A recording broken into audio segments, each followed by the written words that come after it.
बारिश मछलियों की। गोपाल नाम का एक किसान था। एक दिन वो अपने खेत में काम कर रहा था। अचानक उसे एक सोने का घड़ा मिला, जो सोनों के मोहरों से भरा हुआ था। गोपाल, सोने का घड़ा, मेरा तो नसीब ही खुल गया। कमला को दिखाऊंगा तो वो खुशी से पागल ही हो जाएगी। लेकिन जैसे ही वो कमला के बारे में सोचने लगता है, वो थोड़ा डर सा जाता है। गोपाल, नहीं नहीं, कमला को इसके बारे में बताया तो वो पूरे गांव में ढिंढोरा पीटने लगेगी।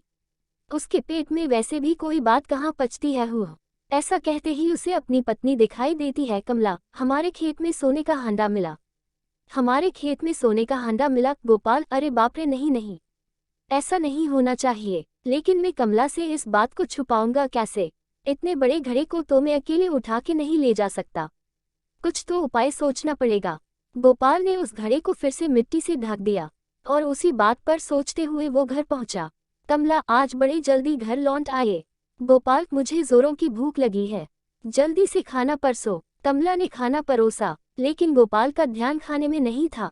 गोपाल, कमला, मुझे भूख नहीं है, मैं जरा बाजार होके आता हूँ। कमला, बड़ी अजीब बात है, अभी तो कह रहे थे कि बड़ी भूख लगी है। तबीयत तो ठीक है ना आपकी? गोपाल, हाँ हाँ, मैं ठीक हूँ, रात को देर हो जाएगी, तुम खाना खाकर सो जाना। गोपाल अब बाजार पहुँचता है। वो बाजार में से कुछ मछलियाँ और लाल रंग के 4-5 डिब्बे खरीद लेता है। फिर वो सारा सामान लेकर अपने खेतों में पहुँचता है। गोपाल, मुझे अब काम पे लग जाना चाहिए।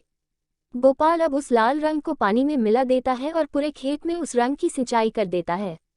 उसके बाद साथ लाई हुई मछलियों को वो खेतों में बिखेर देता है। गोपाल, हम अब ठीक है।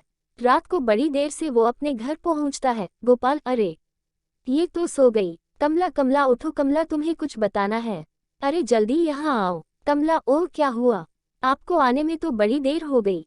गोपाल, बात ही कुछ ऐसी है, मेरे साथ खेत में चलो। कमला, अभी इतनी रात गए, कल सुबह चले जाएंगे। गोपाल, नहीं कमला, अभी चलो, अपने खेत में बारिश हुई है।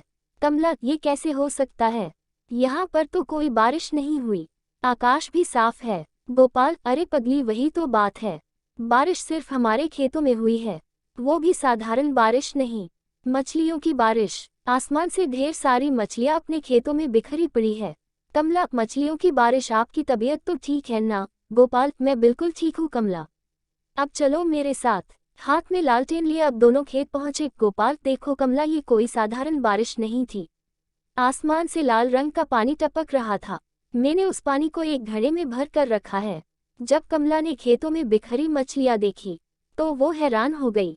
खेतों में जगह जगह लाल रंग की बूंदें भी नजर आ रही थी। कमला, अरे हाँ, यहाँ पर ढेर सारी मछलियाँ बिखरी पड़ी है, ये साफ कैसे हुआ? गोपाल, ये तो कोई चमत्कार ही लगता है।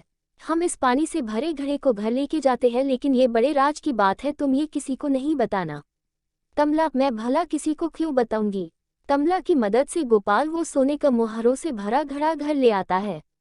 दूसरे दिन सुबह कमला के उठने से पहले गोपाल ने वो घड़ा घर के आंगन में गाड़ के छुपा दिया। सुबह जब कमला उठी, वो गोपाल के पास आकर उस घड़े के बारे में पूछने लगी। कमला, जी सुनते हो, वो घड़ा आपने कहाँ पर रखा है? गोपाल, घड़ा? कौन सा घड़ा? कमला, वही जो रात को हम अपने खेतों से लेकर आए थे। कमला की ये बात कुछ पड़ोसियों के कानों पे पड़ती है और वह कमला के आसपास जमा होकर उसे उस घड़े के बारे में पूछने लगते हैं। गोपाल, अरे नहीं नहीं, ऐसी कोई बात नहीं है, इसने कल रात की सपना देखा होगा। कमला, मुझे कोई सपना नहीं पड़ा था, आप झूठ क्यों बोल रहे हो? कल रात को हम खेत में से एक बड़ा सा घड़ा लेके आए।